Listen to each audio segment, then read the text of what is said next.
ফুটবলের চরম উত্তেজনার মাঝেও মাঠের বাইরের এক অনাকাঙ্ক্ষিত বিতর্ক কি বদলে দিতে পারে বিশ্ব চ্যাম্পিয়নদের ভবিষ্যৎ। বিশ্ব মঞ্চে যখন ফুটবল পায় জাদু দেখানোর কথা, তখন মাঠের বুকে হঠাৎ এক ব্যানার নিয়ে তোলপাড় শুরু হয়েছে।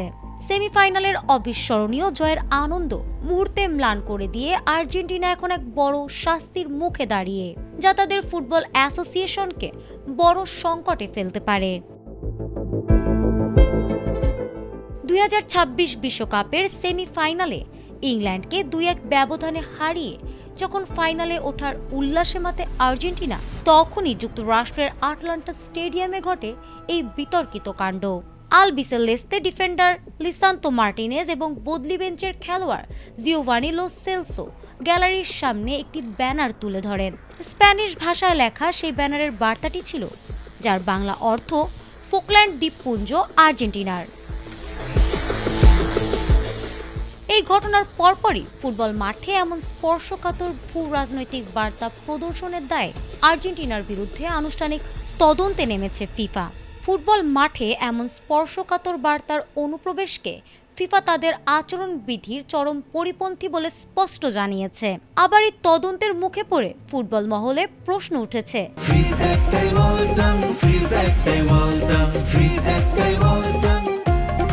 খেলাধুলার নিরপেক্ষ পরিবেশ ধরে রাখতে ফুটবলের সর্বোচ্চ নিয়ন্ত্রক সংস্থা এবার কতটা কঠোর হতে যাচ্ছে। দক্ষিণ আটলান্টিক মহাসাগরের এই দ্বীপপুঞ্জের সার্বভৌমত্ব নিয়ে যুক্তরাজ্য ও আর্জেন্টিনার মধ্যে দীর্ঘদিন ধরে রাজনৈতিক বিরোধ চলছে। ফুটবলের সর্বোচ্চ নিয়ন্ত্রক সংস্থার নিয়ম অনুযায়ী ম্যাচ চলাকালীন বা মাঠে কোনো প্রকার রাজনৈতিক, আদর্শিক, ধর্মীয় বা উস্কানিমূলক বার্তা প্রদর্শন সম্পূর্ণ নিষিদ্ধ। এই ঘটনার পরিপ্রেক্ষিতে ফিফার স্বাধীন ডিসিপ্লিনারি কমিটি ইতিমধ্যে ম্যাচ রিপোর্ট মূল্যায়ন এবং সম্ভাব্য পরবর্তী পদক্ষেপের জন্য একটি আনুষ্ঠানিক তদন্ত শুরু করেছে।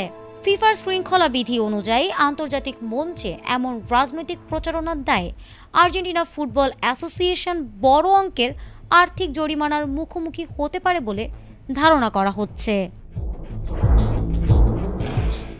ফারহানা হক, ATN বাংলা।